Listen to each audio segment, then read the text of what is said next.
Mas voltando à Inquisição, em 1482, assim, no comecinho dessa instalação da Inquisição lá na Espanha, 2.000 hereges foram executados, foram queimados, na verdade, só na região de Andaluzia.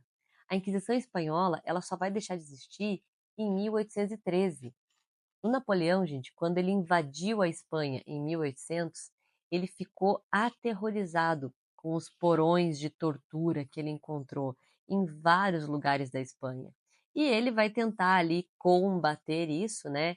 Que se imaginava que já tinha sido extinto. Afinal de contas, era algo que já estava ali 300 anos.